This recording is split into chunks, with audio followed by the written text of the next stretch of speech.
అనకాపల్లి జిల్లా ఎస్ రాయవరం మండలం గెడ్డపాలెంలో రైతులు నిర్వహించిన ఏరువాక పున్నమి కార్యక్రమానికి హోంమంత్రి అనిత ముఖ్య అతిథిగా హాజరయ్యారు.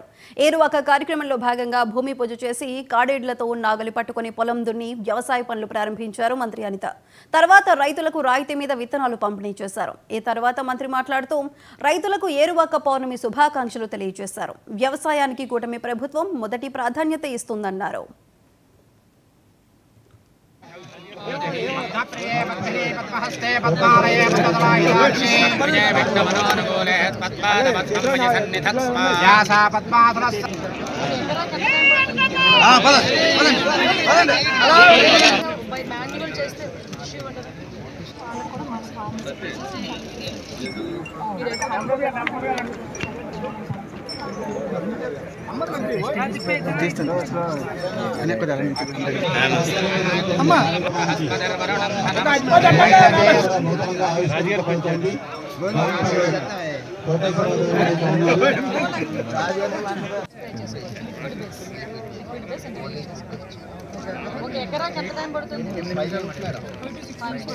మనం జనరల్ గా బై మాన్యువల్ చేస్తే ఇష్యూ ఉండదు.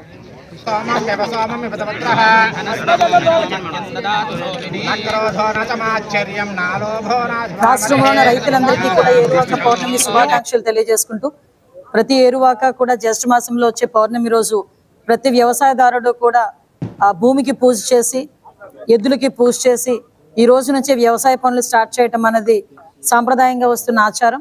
దానిలో భాగంగానే ఈ రోజు గవర్నమెంట్ కూడా ఏరువాక కార్యక్రమాన్ని అఫీషియల్ గా తీసుకుని ఈ పౌర్ణమి రోజు జ్యేష్ఠ మాసంలో వచ్చే పౌర్ణమి రోజు ఈ రోజు ఏరువాక కార్యక్రమాన్ని చేపట్టమని రైతులందరికీ కూడా సూచనలు ఇవ్వటం. దానిలో భాగంగా ఈ రోజు రైతులు దేశానికి వెన్నుముక. ఎంత టెక్నాలజీ పెరుగుతున్నా కూడా టెక్నాలజీని బేస్ చేసుకొని రైతులు కూడా వ్యవసాయంలోని ఈల్డ్ పెంచుకోవటానికి దానికి అనుగుణంగా ఈ రోజు వ్యవసాయ ఆధునికరణ పరికరాలు కూడా ఈ రోజు రైతులకి సరఫరా చేసే పరిస్థితి కూడా కనిపిస్తా ఉంది. ఈ రోజు దానిలో ప్రత్యేకంగానే ఇక్కడ మనకి గెడ్డపాలెంలోని ఈ పొలంలో ఈ రోజు భూమి పూజ చేసి ఏరువాక అంటే ఎద్దులతో సంబంధించి దుక్కి దున్నే కార్యక్రమం కాబట్టి ఈ రోజు ఎద్దులకి పూజ చేసి ఈ కార్యక్రమాన్ని ఇక్కడ చాలా లాంఛనంగా ప్రారంభించుకోవడం అయింది. చాలా ఆనందంగా ఉంది.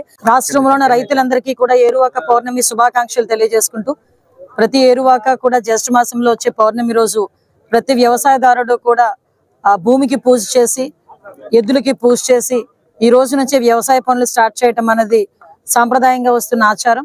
దానిలో భాగంగానే ఈ రోజు గవర్నమెంట్ కూడా ఏరువాక కార్యక్రమాన్ని అఫీషియల్ గా తీసుకుని ఈ పౌర్ణమి రోజు జ్యేష్ఠ మాసంలో వచ్చే పౌర్ణమి రోజు ఈ రోజు ఏరువాక కార్యక్రమాన్ని చేపట్టమని రైతులందరికీ కూడా సూచనలు ఇవ్వటం. దానిలో భాగంగా ఈ రోజు రైతులు దేశానికి వెన్నుముక. ఎంత టెక్నాలజీ పెరుగుతున్నా కూడా టెక్నాలజీని బేస్ చేసుకొని రైతులు కూడా వ్యవసాయంలోని ఈల్డ్ పెంచుకోవటానికి దానికి అనుగుణంగా ఈ రోజు వ్యవసాయ ఆధునికరణ పరికరాలు కూడా